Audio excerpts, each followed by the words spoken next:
Okay, answering a parenting question as a non-coercive parent. How do you teach your child right from wrong? Listen to my New York accent. Right from wrong. Short answer, you don't. You don't teach your child right from wrong because they already know. It's a deep, intuitive knowing for children of what's in alignment. What feels right for them. And I think children have a natural, innate moral compass that is about kindness, generosity, and love. But parents and society interrupt that knowing and control, punish, shame, abuse children out of that intact recognition of their moral compass and force them to have to disconnect and act out and survive in certain ways that is really takes them off their own path. And that is our job as parents to see how we are doing that.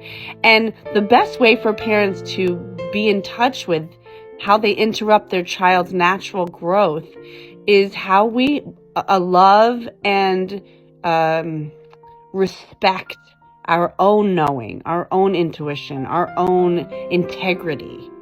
That's where it starts, and it's very hard for parents because you can just control the crap out of your child all day long as much as you want without ever being interrupted. So it takes our own self-recognition to stop that cycle and to see how we are forcing our children to caretake us, to caretake other people, to suppress their own impulses, to suppress their emotions. This is a deep, mindful, ongoing practice that requires community, it requires support, it requires information, research, and a deep going inward for the parent. Somebody wrote this to me in a message and gave me permission to read it. They said, I have 3 kids, 3, 7, and 13. When my older 2 were young, I did not parent non-coercively, and I notice that especially my oldest holds resentment towards his younger siblings for getting away with things. He often tells me how I made him do things he didn't want to do when he was little. How can I repair that part of our relationship in a meaningful way that lets him know I regret my choices and want to continue doing things differently with him and his siblings? So I'm going to answer that. I also did not raise my child non-coercively before the age of 5. And so from like the ages of 5 to 10, she had to process what it was like to be controlled by me. And I, understanding the mistake I had made and also being a therapist, understood I had to make a space for her to have her feelings about what it had been like. And there was rage, a lot of rage. Now she was not 13 years old. So she was only a little kid. And so she had to do a lot of screaming and yelling and crying and trying to hit me and hitting pillows and wrestling with me and yelling at me. And she couldn't say like, that really sucked when I was 2 and you made me sit over here, or you listen to me when I was, trying to tell you this and this. She didn't have the words, right? So all she had was the emotional response. And so I would like to say to you, to this person who wrote me, your job now is to create a space where your oldest or any of your kids can process what happened before. And sometimes with kids, and this is the whole thing, it's a nonlinear process. Kids sometimes act in all these weird ways to express their feelings. Sometimes they shut down. Sometimes they act out about something completely random. You don't always know what they're trying to process by what they're doing. It's not like this equals this. So you just have to show up for anything that looks emotionally charged. And you have to make a space for them to process. Something I do with my daughter that's really funny is, do you know what muscle testing is? Reflexology. It's this thing where you can test your arm like yes and no on things, like if your body says yes and if your body says no. And sometimes when my daughter's upset by something and she doesn't know what it is, she'll go test my arm, and I'll ask her arm questions like, is she upset about this? Is she upset about this? Is she upset? And I'll say, your arm says that you're upset about this. And then she'll go, oh, that's probably it. And then we talk all about the thing. That's just our little trick of like trying to get to what the issue is. Like the other day, my daughter had gone away for 4 days for the very first time without me or her dad. She went with a friend's family. It was like a really big deal. It was a big rite of passage. When she came home, she had this thing where she really wanted to take a shower, but she couldn't get herself to go in the shower for like hours. And I was like, you know what? I think you're having feelings about your trip. So I could see that what was happening was related. Now, a lot of parents don't put those things together because they just fight their children's behavior. They just judge and fight their children's behavior. And so they never get to the root of what it's really about, right? The underlying need. That's what everyone talks about, the underlying need. The underlying need for all of us, children and adults, is to express our feelings and be heard and seen in them. And then we naturally heal when that happens, often, when we're really heard. And for children, when we're really protected and understood. So I would say, I would really ask your child, your oldest, like lots of questions about like, tell me how much you hated that. Tell me what made you mad. Tell me what you wish I had been different. You know, write something about it, draw something about it. And then really, you know, hear and respond like, I'm so sorry. That was not okay. I'm so sad I did that. You can tell me anytime when that comes up for you. Of course you're jealous. Of course you're jealous of your other siblings because they didn't have to go through that. I'm so sorry. You get to be really mad. You get to be really mad about that and tell me how mad that makes you. And then also noticing the feelings, right? Noticing how the feelings are showing up in their life, in their relationships. Another thing you can do with your oldest is something called special time. I learned it on the Hand in Hand Parenting website, which is about gentle parenting, and I don't really subscribe to that anymore, but it was a great transitional philosophy. Anyway, they suggest special time with your child where you time it. It could be an hour, it could be a half an hour, it could be 2 hours, but during that special time, you follow everything the child wants, whatever it is. And so I think you should do this with your 13-year-old, is to say, let's have our special time together, and I'll do whatever you want. We could play your video game, and I'll fully get into it. We could play Minecraft for half an hour. We could go out to ice cream. We could if you can somehow get away. If you can't do it in the house with your other kids there, but then your 13-year-old is totally in charge, and he can put you on the ground, put pillows on you, tie you up. No, he just gets to be completely in charge. Children find this so healing and empowering to get to do role playing and laugh hysterically about finally having the power.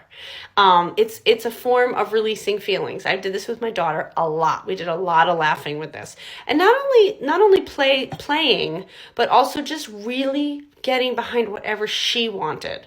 Now I do that naturally. I don't have to make special time for it. I just love doing things that she wants to do. I love, whatever she's into. I love joining it.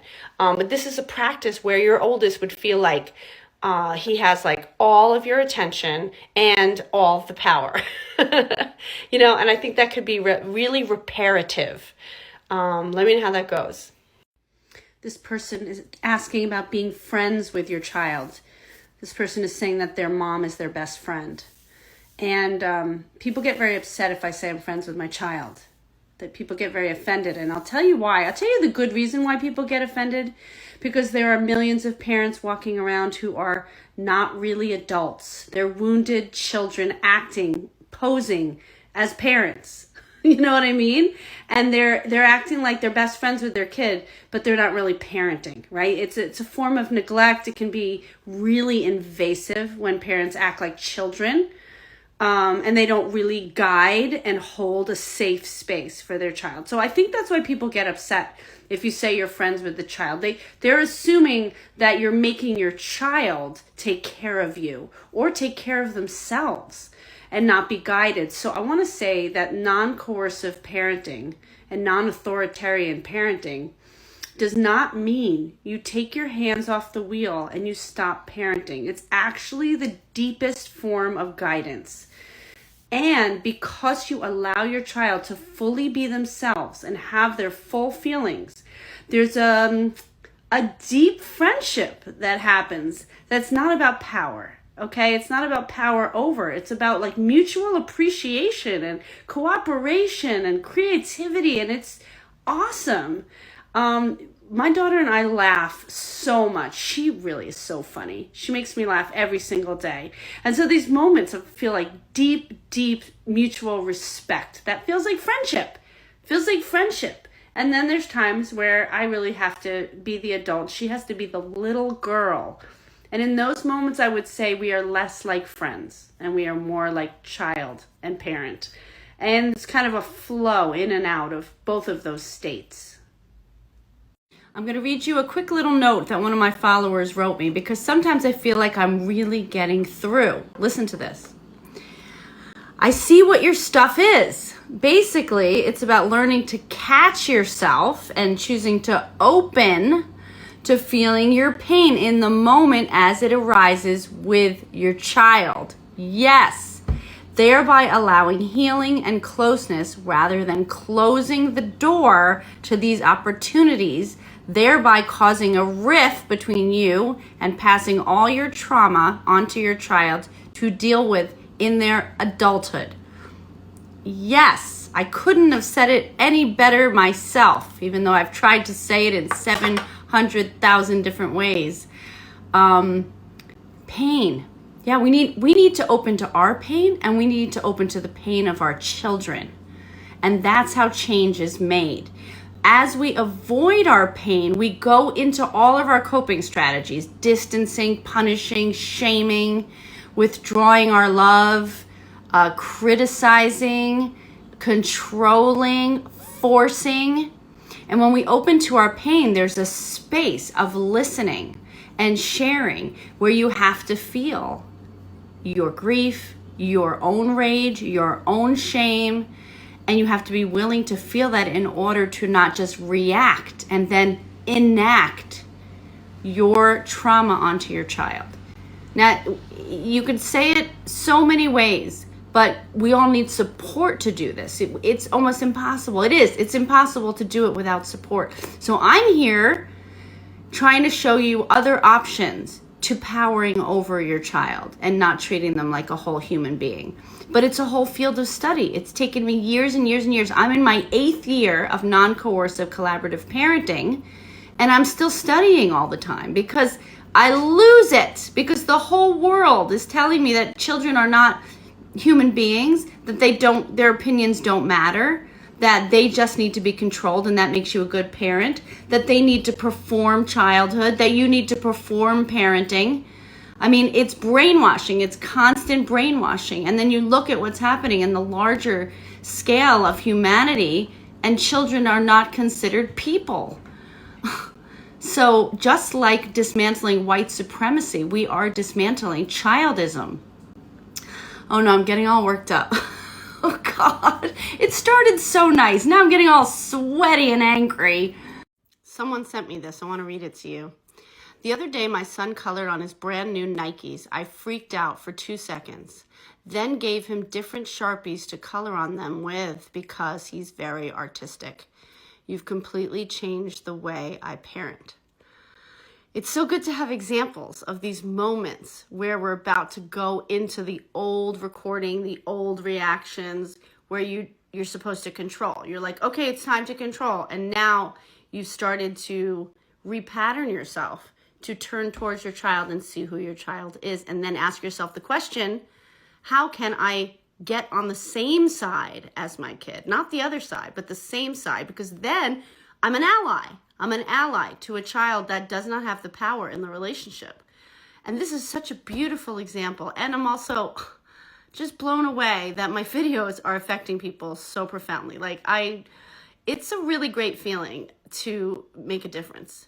And these little moments, they seem like nothing. But can you imagine this parent got on the side of their child, gave the son the Sharpies to draw on his shoes, so supported his artistic impulses, and then who knows, he's probably going to become an artist in his life, right? So these little things seem like nothing, but when they add up, you could literally be changing your child's life by supporting who they are and their vision and their desires and their impulses that seem so inconvenient You know, it's usually so inconvenient. It reminds me of how my daughter was so into makeup, and of course the makeup would get everywhere, and now she's an expert at makeup. She started when she was 2. So it's these little moments.